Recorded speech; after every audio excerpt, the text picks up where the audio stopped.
Hello everyone, আরেকটা নতুন ভিডিওতে তোমাদের সকলকে স্বাগত জানাই। আজকে আমরা হরমোন চ্যাপ্টার নিয়ে কথা বলবো। এই চ্যাপ্টার যারা অলরেডি পড়েছো তাদের ক্ষেত্রে কুইক রিভিশনও খুব কাজে লাগবে, আর যারা নতুনভাবে পড়া শুরু করছো তাদের ক্ষেত্রেও কাজে লাগবে। অর্থাৎ দুটো ক্ষেত্রেই এটা খুবই উপকারী একটি ভিডিও। এই চ্যাপ্টার সম্বন্ধে তোমাদের একটা সম্যক ধারণা হয়ে যাবে, কী কী বিষয় আছে এবং কোন কোন বিষয়গুলো তোমাদের জোর দিয়ে পড়া উচিত, সেই বিষয়ে একটা ধারণা চলে আসবে। আমরা চিত্র দিয়ে বিষয়গুলো বোঝানোর চেষ্টা করি, যাতে করে তোমাদের বারবার রিভিশন করলে পারে সেই জিনিসগুলো বারবার গেঁথে যাবে এবং খুব সহজে তোমরা মনে রাখতে পারবে। তো সেই বিষয়টাকে লক্ষ্য করেই আমরা চিত্র সাহায্যে বোঝানোর চেষ্টা করেছি। আর অবশ্যই চ্যানেলটিকে সাবস্ক্রাইব করে দেবে এবং বন্ধুদের মধ্যে শেয়ার করবে studyhub.a.i। তো চলো আমরা ভিডিও শুরু করি। তো দেখো, প্রথমত হাইপোথ্যালামাস, পিটিউটারি বিভিন্ন অবস্থানগুলো দেখে নাও। তারপরে থাইরয়েড, এই যে পোর্শন থাইরয়েড, ঠিক আছে। তারপরে এটা থাইমাস, এই যে বৃক্কের উপরে এটা অ্যাড্রেনাল, এই যে বৃক্ক ডিউডেনামের এই পাশে আছে ডিউডেনাম, এই জায়গাটা হচ্ছে অগ্ন্যাশয়, তারপরে গর্ভাশয়, শুক্রাশয়, ঠিক আছে। তো এই সমস্ত অবস্থানগুলো তোমরা দেখে নাও। এবার আমরা শুরু করছি থ্যালামাস, হাইপোথ্যালামাস এসব বিষয়ে আলোচনা। তো এই যে পোর্শনটা দেখছো এটাকে বলা হয় ব্রেন, বাংলায় তোমরা করোটি বলবে। এবার এই যে এটা হচ্ছে হাইপোথ্যালামাস, তার উপরের অংশটি হচ্ছে থ্যালামাস। এই যে হাড়টা আছে, এটা হাড় আছে, এটা অস্থি আছে, সেটাকে বলা হয় স্ফোনয়েড অস্থি, ঠিক আছে। আর এটা প্রকোষ্ঠের মতো, এই যে এটা প্রকোষ্ঠের মতো, এই প্রকোষ্ঠ এটাকে বলা হয় সেলাটার্চিকা প্রকোষ্ঠ। আর এই সেলাটার্চিকা প্রকোষ্ঠের মধ্যেই থাকে পিটিউটারি গ্রন্থি, ঠিক আছে। এবার এই হাইপোথ্যালামাসের মূল কাজ হচ্ছে এই পিটিউটারি গ্রন্থি থেকে বিভিন্ন হরমোন ক্ষরণের জন্য উদ্দীপিত করা, ঠিক আছে। এই হাইপোথ্যালামাসের কাজ আমরা জানি, বা যদি না জানো তো শুনে নাও। পিটিউটারিকে বলা হয় প্রভুগ্রন্থি, এবং এই প্রভুগ্রন্থি অর্থাৎ পিটিউটারিকে বিভিন্ন কাজের জন্য উদ্দীপিত করছে বা বিভিন্ন হরমোন নিঃসরণের জন্য উদ্দীপিত করছে কি হাইপোথ্যালামাস। যেহেতু হাইপোথ্যালামাস পিটিউটারিকে উদ্দীপিত করছে কিংবা সাহায্য করছে বলতে পারো, তাহলে সেজন্য হাইপোথ্যালামাসকে বলা হয় সুপ্রিম কমান্ডার বা হচ্ছে প্রভুর গ্রন্থি, ঠিক আছে। এখানে আমরা বলবো সর্বোচ্চ প্রভুগ্রন্থি, ঠিক আছে। প্রভুগ্রন্থির প্রভু, সেজন্য সর্বোচ্চ প্রভুগ্রন্থি বলবো কিংবা সুপ্রিম কমান্ডার, ঠিক আছে। তো এই যে তোমরা এই যেখানে দেখতে পাচ্ছ যে পিটিউটারি, এই পিটিউটারিকে যদি আমরা বড় করে দেখি তাহলে পিটিউটারিটা দেখতে এরকম, ঠিক আছে। তো এই সামনের অংশটাকে বলা হয় অগ্র পিটিউটারি, আর এই পিছনের এই যে পাশেরটা এটাকে বলা হয় পশ্চাৎ পিটিউটারি। তো এই অগ্র পিটিউটারি থেকে কিছু হরমোন নিঃসরণ হয় এবং পশ্চাৎ পিটিউটারি থেকে কিছু হরমোন নিঃসরণ হয়। অগ্র পিটিউটারি থেকে যেমন হয় এসিটিএইচ, জিএইচ বা এসটিএইচ, ঠিক আছে, টিএসএইচ, আমরা জিটিএইচ এগুলো পড়বো। পশ্চাৎ পিটিউটারি থেকে এডিএইচ বা অ্যান্টিডাইউরেটিক হরমোন, তারপরে হচ্ছে অক্সিটোসিন, এই সমস্ত হরমোনগুলো সম্বন্ধে আমরা জানবো। তো আমরা তার আগে অগ্র পিটিউটারি যে বিভিন্ন অংশ কিংবা তার আগে যে হাইপোথ্যালামাস বা থ্যালামাস, এই বিষয়গুলো একটু জেনে নিই, ঠিক আছে। তো দেখো, হাইপোথ্যালামাসটা কি না, হাইপোথ্যালামাস থেকে নিঃসৃত হরমোন পিটিউটারির হরমোন নিঃসরণে বা ক্ষরণে নিয়ন্ত্রিত করে, ঠিক আছে। অর্থাৎ পিটিউটারিকে নিয়ন্ত্রণ করে কে, হাইপোথ্যালামাস। এই কারণ থেকে তো আমরা বললাম সুপ্রিম কমান্ডার বা সর্বোচ্চ প্রভুগ্রন্থি। তাহলে যদি তোমাকে প্রভুগ্রন্থি কাকে বলে, তাহলে তোমরা বলবে পিটিউটারিকে প্রভুগ্রন্থি বলা হয়, এই পিটিউটারিকে এই যে অবস্থানে। আর যদি বলা হয় যে সর্বোচ্চ প্রভুগ্রন্থি কাকে বলে, তো হাইপোথ্যালামাস, ঠিক আছে। তাহলে আশা করছি বুঝতে পেরেছো এর অবস্থান কোথায়। তোমরা দেখতে পাচ্ছ এটা অগ্র মস্তিষ্কে। আমরা যখন এরপরে পড়বো যে স্নায়ুতন্ত্র বা এই নার্ভাস সিস্টেম, তখন আমরা জানবো যে মস্তিষ্কের তিনটে ভাগ, অগ্র মস্তিষ্ক, মধ্য মস্তিষ্ক, পশ্চাৎ মস্তিষ্ক। এই যখন বলবো তখন তোমরা বুঝতে পারবে আরও ভালো। তো এটা হচ্ছে অগ্র মস্তিষ্কের থ্যালামাসের নিচে, ঠিক আছে। এর কাজ কি আমরা একটু আগে বললাম যে অগ্র পিটিউটারির হরমোন ক্ষরণ নিয়ন্ত্রণ করে এবং পশ্চাৎ পিটিউটারির হরমোন উৎপন্ন করে এবং প্রয়োজনকালে সেটাকে নিঃসৃত হয়, ঠিক আছে। আশা করছি বুঝতে পেরেছো। এবার হরমোনকে আমরা যে হরমোনের ডেফিনেশন পড়বো, ঠিক আছে। এই হরমোন ডেফিনেশন খুব সহজে তোমাদের মনে থেকে যাবে। আমি যেভাবে বলছি তোমরা সেসব পয়েন্টগুলো মনে রাখার চেষ্টা করবে, ঠিক আছে। এক হচ্ছে কেমন প্রকৃতির না জৈব রাসায়নিক প্রকৃতির, ঠিক আছে, বা জৈব রাসায়নিক পদার্থ হলো। এটা কোথা থেকে নিঃসরণ হয় না অন্তঃক্ষরা গ্রন্থিকোষ থেকে, ঠিক আছে। এটা কার মাধ্যমে বাহিত হয় না দেহ তরল অর্থাৎ রক্ত বা লসিকার মাধ্যমে বাহিত হয়, ঠিক আছে। তারপরে মনে রাখতে হবে যে কোথায় না দূরবর্তী একটা স্থানে গিয়ে সে কাজ করে, মেন কাজ হচ্ছে বিপাক ক্রিয়া নিয়ন্ত্রণ করে, ঠিক আছে। বিপাকীয় ক্রিয়া নিয়ন্ত্রণ করে, এই ব্যাপারটা মনে রাখতে হবে, ঠিক আছে। এবং ক্রিয়ার পর অবশ্যই ধ্বংসপ্রাপ্ত হবে হরমোন, ঠিক আছে। ক্রিয়ার পরে সে ধ্বংসপ্রাপ্ত হবে। তাহলে প্রথম কাজ কী হলো, আমাকে কী মনে রাখতে হবে যে জৈব রাসায়নিক পদার্থ কেমন প্রকৃতির, যে জৈব রাসায়নিক পদার্থ অন্তঃক্ষরা কোথা থেকে নিঃসরণ হচ্ছে অন্তঃক্ষরা গ্রন্থিকোষ থেকে, এবং কার মাধ্যমে বাহিত হচ্ছে এক জায়গা থেকে অন্য জায়গাতে যেতে হবে। হরমোন তো আমরা জানি যে জায়গাতে উৎপন্ন হয় দূরে গিয়ে সে কাজ করে, তাহলে কারোর মাধ্যমে তো বাহিত হবে। সে কার মাধ্যমে বাহিত হয়, রক্ত বা লসিকার মাধ্যমে বাহিত হয়। এই রক্ত বা লসিকার মাধ্যমে বাহিত হয় এবং কি কাজ করে না বিপাকীয় ক্রিয়া নিয়ন্ত্রণ করে এবং ক্রিয়ার পর ধ্বংসপ্রাপ্ত হয়। তাহলে এই যে চারটা পয়েন্ট তোমাকে মনে রাখলে পারি হয়ে যাবে, ঠিক আছে। এক হচ্ছে কেমন প্রকৃতির? না জৈব রাসায়নিক প্রকৃতির। 2 নম্বর তোমার কী মনে রাখতে হবে? কোথা থেকে উৎপন্ন হচ্ছে? না অন্তঃক্ষরা গ্রন্থিকোষ থেকে উৎপন্ন হচ্ছে। 3 নম্বর হচ্ছে কার মাধ্যমে বাহিত হচ্ছে? অর্থাৎ দেহতরল দেহতরল অর্থাৎ রক্ত বা লসিকার মাধ্যমে বাহিত হচ্ছে। এবং 4 নম্বরে কী হচ্ছে? না যে কী করছে না বিপাকীয় নিয়ন্ত্রণ করছে। আর অবশ্যই এটা মনে রাখলেও হবে না রাখলেও হবে, কারণ কাজ শেষে হরমোন ধ্বংসপ্রাপ্তি হয়। তাহলে প্রথম জৈব রাসায়নিক প্রকৃতির। 2য় নম্বর হচ্ছে অন্তঃক্ষরা গ্রন্থিকোষ থেকে নিঃসরণ হয়, কার মাধ্যমে বাহিত হয়? না দেহতরল অর্থাৎ রক্ত বা লসিকার মাধ্যমে। আচ্ছা 4 নম্বর হচ্ছে তোমার যে কী কাজ করে? না বিপাকীয় ক্রিয়া নিয়ন্ত্রণ করে। এবং 5 নম্বর হচ্ছে ক্রিয়া শেষে ধ্বংসপ্রাপ্ত হয়। তো আমরা এখান থেকে দেখতে পাচ্ছি যে উৎপত্তিস্থল থেকে দূরে বাহিত হয়। এবার কিছু কিছু ব্যতিক্রম আছে যে যারা যেখান থেকে উৎপন্ন হয় সেখানেই কাজ করে, তাদেরকে বলা হয় লোকাল হরমোন। যেমন হচ্ছে টেস্টোস্টেরন, গ্যাস্ট্রিন, ঠিক আছে? এই সমস্ত হরমোনগুলো যেখান থেকে উৎপন্ন হয় সেখানেই কাজ করে এবং ধ্বংসপ্রাপ্ত হয়, ঠিক আছে? তো আমরা এখন জেনে নেব যে অন্তঃক্ষরা গ্রন্থি, বহিঃক্ষরা গ্রন্থি এবং মিশ্র গ্রন্থি, ঠিক আছে? তো দেখো অন্তঃক্ষরা গ্রন্থির বৈশিষ্ট্য কী? না হচ্ছে এই সব গ্রন্থির কী থাকে না অনাল গ্রন্থি, অর্থাৎ এদের কোনো নালী মাধ্যমে বাহিত হয় না, নালীর দ্বারা বাহিত হয় না, ঠিক আছে? এগুলো ক্ষরণ গ্রন্থির বাইরে আসে না, সরাসরি গ্রন্থি মধ্যস্থ যে কলারস বা রক্ত থাকে সেখানে মিশে যায়, ঠিক আছে? ওই যে গ্রন্থির মধ্যে যে সমস্ত কলারস বা রক্ত থাকে সেখানে মুক্ত হয়। যেমন ধরো থাইরয়েড, পিটুইটারি। মনে রাখবে অবশ্যই একটা পরীক্ষা আসার মতো, ঠিক আছে? হয় অন্তঃক্ষরা, বহিঃক্ষরা অথবা মিশ্র গ্রন্থি। এর উদাহরণ তোমাকে মনে রাখতে হয়। বহিঃক্ষরা মানে অবশ্যই দেখো সনাল গ্রন্থি বা এক্সোক্রিন বলা হয়। তো এরা কার মাধ্যমে বাহিত হবে? না নালী দিয়ে বাহিত হবে, ঠিক আছে?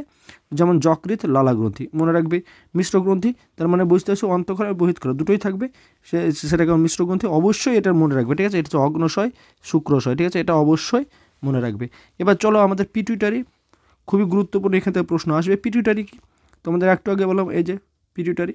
তো এই পিটুইটারি কোথায় অবস্থান করে? না করোটি। এই যে এটাকে মস্তিষ্ক, ব্রেন, এটাকে বলছে করোটি। এই করোটির যে অস্থিটার নাম কি? স্ফেনয়েড অস্থি। আর যে প্রকোষ্ঠ বা ঘরের মতো যেটা আছে সেটাকে বলে সেলা টার্সিকা প্রকোষ্ঠ, এখানে অবস্থান করে, ঠিক আছে? এবার এর দুটো পার্ট, একটা হচ্ছে অগ্র পিটুইটারি, একটা পশ্চাৎ পিটুইটারি। এই অগ্র পিটুইটারি থেকে কী কী হরমোন নিঃসরণ হয়? এই অগ্র পিটুইটারি থেকে না ACTH অর্থাৎ অ্যাড্রিনোকর্টিকোট্রপিক হরমোন। এই যে অ্যাড্রিনোকর্টিকোট্রপিক, এই যে নাম আছে, এই নামের মধ্যে অনেক কিছু লুকিয়ে আছে, আমরা পরে অ্যানালিসিস করছি বিষয়টা, ঠিক আছে? তারপর হচ্ছে GH বা STH বা একে গ্রোথ হরমোন বা সোমাটোট্রপিক হরমোন বলে, ঠিক আছে? TSH thyroid stimulating hormone. GTH gonadotropic hormone. এই জি মানে গোনাড মানে হচ্ছে জনন, ঠিক আছে? আমরা একটু পরে জানবো যে GTH মানে জননের জন্য কীভাবে সাহায্য করছে, ঠিক আছে? বা জননের বিভিন্ন প্রক্রিয়ার মাধ্যমে কীভাবে সাহায্য করছে, এগুলো আমরা জানবো। এবার এই পশ্চাৎ পিটুইটারি, এই যে পশ্চাৎ পিটুইটারি, যে পশ্চাৎ পিটুইটারি থেকে মেনলি দুটো হরমোনের তোমার নাম মনে রাখতে হবে, সেটা হচ্ছে ADH, অ্যান্টি ডাইউরেটিক হরমোন, বা একে ভেসোপ্রেশনও বলা হয়, ঠিক আছে? তো অবশ্যই এদের পুরো নাম মনে রাখবে। এই যে যতগুলো হরমোন তোমরা পড়লে সবারই পুরো নাম অবশ্যই মনে রাখতে হবে, ঠিক আছে? অর্থাৎ ACTH মানে হচ্ছে অ্যাড্রিনোকর্টিকোট্রপিক হরমোন, GH বা STH মানে হচ্ছে গ্রোথ হরমোন, GH মানে গ্রোথ হরমোন, আর STH মানে হচ্ছে সোমাটোট্রপিক হরমোন। এর দুটো নাম, ঠিক আছে? অবশ্যই মনে রাখবে। STHও জিজ্ঞাসা করতে পারে। TSH অর্থাৎ থাইরয়েড স্টিমুলেটিং হরমোন, এবং GTH গোনাডোট্রপিক হরমোন, আর ADH অ্যান্টি ডাইউরেটিক হরমোন বা ভেসোপ্রেশন বলা হয়। আর একটা হরমোন হচ্ছে অক্সিটোসিন। আমরা প্রত্যেকটা হরমোন সম্বন্ধেই জানবো, সমস্যার কিচ্ছু নেই। তো চলো প্রথমত আমরা ACTH জানি। দেখো ACTH, যার পুরো নাম আমি একটু আগে বললাম যে অ্যাড্রিনোকর্টিকোট্রপিক হরমোন। কী নাম? Adrenocorticotropic hormone. এই যে অ্যাড্রিনাল গ্রন্থি, দেখো এটা বৃক্ক, এই বৃক্কের ওপরে যে তোমার আছে এটাকে বলা হয় অ্যাড্রিনাল গ্রন্থি, ঠিক আছে? অ্যাড্রিনাল গ্রন্থিকে তুমি কাটো যদি, তাহলে এইভাবে দেখতে হবে। এই যে বাইরের যে অংশটা আছে এটাকে বলা হয় কর্টেক্স, মনে রেখে দাও। বাইরের পোর্শনটাকে বলা হয় কর্টেক্স, আর মিডিলে যে পোর্শনটা থাকে তাকে বলা হয় মেডেলা, অবশ্যই মনে রাখবে, ঠিক আছে? বাইরের পোর্শনটাকে বলা হয় কর্টেক্স, আর ভিতরে যেটা আছে সেটাকে বলা হয় মেডেলা, ঠিক আছে? এবার দেখো এটা কাজ কী। এই অ্যাড্রিনোকর্টিকোট্রপিক হরমোন করে কি না অ্যাড্রিনাল গ্রন্থির কর্টেক্স অঞ্চলের বৃদ্ধি নিয়ন্ত্রণ করে। অর্থাৎ এই যে পোর্শন আছে, এই যে বৃদ্ধি হবে কতটা হবে বা এইসব বিষয়ে নিয়ন্ত্রণ করে কে? এই ACTH। তাহলে দেখো প্রথমত একটা সিরিজটা ভালো করে বোঝার চেষ্টা করো। হাইপোথ্যালামাস কাকে বলছে? পিটুইটারিকে। আবার পিটুইটারি থেকে যে অগ্র পিটুইটারি আছে তার যে ACTH, সে আবার নিয়ন্ত্রণ করছে কাকে? না হচ্ছে এই যে অ্যাড্রিনালকে, ঠিক আছে? ব্যাপারটা বুঝতে পেরেছো? মানে সবাই কারোর দ্বারা, তাহলে হরমোনও কী হয়? হরমোন দ্বারা নিয়ন্ত্রিত হয়। এটা মনে রাখবে যে হরমোন শুধুমাত্র কোন একটা মানে একটা বিষয়কে নিয়ন্ত্রণ করে না, ঠিক আছে? হরমোন আবার অন্য একটা হরমোনকেও নিয়ন্ত্রণ করে, এই ব্যাপারটা মাথায় রেখে দাও, ঠিক আছে? তো এবার দেখো তাহলে এবারে এর কী করে না কর্টেক্স অঞ্চলের বৃদ্ধি নিয়ন্ত্রণ করে। তারপরে অ্যাড্রিনাল গ্রন্থি থেকে হরমোন ক্ষরণের জন্য উদ্দীপিত করে। তাহলে কর্টেক্স অঞ্চলের বৃদ্ধি নিয়ন্ত্রণ করছে এই যে কর্টেক্স অঞ্চল আছে, এই যে বাইরে কর্টেক্স অঞ্চল আছে, অর্থাৎ এই যে অ্যাড্রিনাল গ্রন্থি, এর কর্টেক্স অঞ্চলের বৃদ্ধি নিয়ন্ত্রণ করছে এবং তাকে হরমোন ক্ষরণের জন্য উদ্দীপিত করছে। ঠিক আছে, এসিটিএইচ যদি কম ক্ষরণ হয় তাহলে অ্যাডিশন বর্ণিত রোগ হয়, আর বেশি ক্ষরণ হলে পরে কুশিং বর্ণিত রোগ হয়। কুশিং বর্ণিত রোগটা খানিকটা কুশিং বর্ণিত রোগটা কেমন না, তোমার হচ্ছে যে কি হাত পা পাতলা হয়ে যাবে, হ্যাঁ, পেট বেড়ে যাবে, এই সমস্ত বিষয়গুলো দেখা যায়। ঠিক আছে, তাহলে আশা করছি এসিটিএস সম্বন্ধে তোমাদের ধারণা হলো। ঠিক আছে, যে ছবির সাহায্যে বুঝে নেব যে কর্টেক্স কোনটা না, বাইরের পোর্শনটাকে বলে কর্টেক্স, আর মিডিলে এই পোর্শনটাকে বলে মেডেলা। এবার চলে এসো আমরা জিএইচ বা এসটিএইচ। জিএইচ বা এসটিএইচ মানে হচ্ছে, জিএইচ আমরা একটু আগে বললাম গ্রোথ হরমোন, আর এসটিএইচ মানে হচ্ছে সোমাটোট্রপিক হরমোন, দুটো একটা হরমোনের নাম। ঠিক আছে, এবার দেখো এর মেন কাজ খুবই গুরুত্বপূর্ণ, শর্করা, প্রোটিন আর ফ্যাট বিপাকে নিয়ন্ত্রণ করে। ঠিক আছে, বিপাকে সাহায্য করে। আমরা একটু আগে বললাম হরমোনের মেন কাজ কি, বিভিন্ন শারীরবৃত্ত যে বিপাকীয় ক্রিয়া আছে সেই বিপাকীয় ক্রিয়াগুলোকে নিয়ন্ত্রণ করা। তো এই যে জিএসটিএইচ, এই হরমোন শর্করা, প্রোটিন, ফ্যাট বিপাকে সাহায্য করে। এবার দেখো এই হরমোন যদি কম ক্ষরণ হয় তাহলে বামনত্ব। ঠিক আছে, দেখো ডরফিজম। ঠিক আছে, এটা হচ্ছে স্বাভাবিক মানুষ, এই পোর্শন এটা স্বাভাবিক মানুষ, এটা হচ্ছে অতিকায়ত্ব, আর এটা ডরফিজম বা হ্যাঁ ছোটো বামনত্ব। আর যদি বেশি ক্ষরণ হয় তাহলে অতিকায়ত্ব হয়। ঠিক আছে, আর হচ্ছে বা এই যে অতিকায়ত্ব, এটার আরও একটা নাম হচ্ছে অ্যাক্রোমেগালি, এটাও মনে রাখবে। ঠিক আছে, আচ্ছা এই হচ্ছে ব্যাপার। আর এবার দেখো এবার TSH thyroid stimulating hormone. Thyroid বলার আগে এটা থাইরয়েড গ্রন্থি একটা। ঠিক আছে, এই পোর্শনটাকে বলা হয় ল্যারিংস, আর এই যা আছে এই পোর্শনটাকে বলা হয় থাইরয়েড, আর এটা বলা হয় ট্রাকিয়া। তোমরা গলার মধ্যে যেটা দেখবে যে তোমরা যখন খাবার করো তখন দেখবে যে নড়াচড়া করে, সেটা হচ্ছে ট্রাকিয়া। ঠিক আছে, তো ট্রাকিয়ার উপরে থাইরয়েড এভাবে থাকে, আর ল্যারিংসের ঠিক নিচে। তো এই থাইরয়েড গ্রন্থির বৃদ্ধি ও থাইরয়েড কলার আয়োডিন গ্রহণকে নিয়ন্ত্রণ করে। মোট কথা মনে রাখবে যে থাইরয়েড গ্রন্থিকে হরমোন ক্ষরণ উদ্দীপিত করে। একটু আগে তোমাদেরকে বললাম, যেমন দেখো এসিটিএইচ, এই যে এসিটিএইচ কাকে নিয়ন্ত্রণ করছে, অ্যাড্রিনালকে। তেমনই হচ্ছে টিএসএইচ হয় থাইরয়েড গ্রন্থিকে বিভিন্ন হরমোন করণের জন্য উদ্দীপিত করে। ঠিক আছে, এই যে স্টুমুলেট মানেই হচ্ছে উদ্দীপিত করা। ঠিক আছে, স্টুমুলেট মানেই হচ্ছে উদ্দীপিত করা। ঠিক আছে, আচ্ছা তো এ হচ্ছে তাহলে মানে কি, তাহলে টিএসএইচ কী করছে না, থাইরয়েড, এই যে থাইরয়েড গ্রন্থি আছে এই থাইরয়েড গ্রন্থিকে বিভিন্ন হরমোন ক্ষরণের জন্য উদ্দীপিত করে। ঠিক আছে, এবার দেখো জিটিএইচ বা গোনাডোট্রপিক হরমোন, অবশ্যই পুরো নাম তোমাকে মনে রাখতে হবে। আর গোনাড মানে তোমাদেরকে বললাম জনন। ঠিক আছে, তো এই গ্রন্থি পুরুষ ও স্ত্রী দেহে অবস্থিত জনন গ্রন্থি, অর্থাৎ শুক্রাশয় এবং ডিম্বাশয় যা আছে সেগুলো বৃদ্ধি নিয়ন্ত্রণ করে এবং তাদের হরমোন ক্ষরণে উদ্দীপিত করে। ঠিক আছে, এই হরমোন হচ্ছে তোমার 4 প্রকারের। এফএসএইচ অর্থাৎ ফলিকল স্টিমুলেটিং হরমোন, তার মানে বুঝতে পারছো স্টিমুলেট করছে মানে হচ্ছে উদ্দীপিত করবে। তো কাকে না, স্ত্রী দেহের ডিম্বাশয়ের গ্রাফিয়ান ফলিকল, এই গ্রাফিয়ান ফলিকল এর নাম অনুসারে হচ্ছে তোমার এটাকে বলা হচ্ছে ফলিকল স্টিমুলেটিং হরমোন। ঠিক আছে, এই ফলিকল কথার অর্থ হচ্ছে ডিম্বথলি। তাহলে এটা কি করে না, ডিম্বথলির আয়তন ও সংখ্যা বৃদ্ধিতে সাহায্য করে, এবং শুধু তাই নয়, এই ডিম্বথলিকে উদ্দীপিত করে এবং যে ইস্ট্রোজেন হরমোন আছে সেই ইস্ট্রোজেন হরমোনকে নিঃসরণে সহায়তা করে। তাহলে এফএসএইচ কী হলো, ফলিকল স্টিমুলেটিং হরমোন, যেটা কী করছে না, স্ত্রী দেহের ডিম্বাশয় যে গ্রাফিয়ান ফলিকল যে অপশন আছে, জায়গা আছে সেখানটা বা ডিম্বথলি আছে, তার আয়তন বা এবং সংখ্যাকে বৃদ্ধি করে। শুধু তাই নয়, ওখান থেকে ওটাকে উদ্দীপিত করে ইস্ট্রোজেন হরমোন নিঃসরণে সহায়তা করে। আমরা ইস্ট্রোজেন, প্রজেস্টেরন এই সমস্ত যে হরমোন, তবে ইনসুলিন, এগুলো আমরা পরে পার্টে অবশ্যই জানবো। ঠিক আছে, তারপর থেকে এলএইচ বা লিউটোনাইজিং হরমোন, নাম তোমাকে মনে রাখতে হবে। এটা কি না, স্ত্রীদেহে কর্পাস লিউটিয়াম, ঠিক আছে, বা পিত গ্রন্থি, তাহলে জায়গাটার নাম কি, এই যে লিউটিয়াম, ওখান থেকে নিউটোনাইজিং আসছে। ঠিক আছে, যেমন ফলিকল থেকে follicle stimulating hormone, Graafian follicle তেমনই। ঠিক আছে, স্ত্রী দেহে কী আছে, কর্পাস লিউটিয়াম বা পিত গ্রন্থির বৃদ্ধি ঘটায় এবং তাকে প্রজেস্টেরন। ঠিক আছে, তাহলে তোমরা এখানে দেখতে পেলে ফলিকল কী করছে না, ইস্ট্রোজেন হরমোন। ঠিক আছে, ইস্ট্রোজেন হরমোন, আর হচ্ছে তোমার এই লিউটোনাইজিং হরমোন অর্থাৎ পিত গ্রন্থি, সেটা প্রজেস্টেরন হরমোন।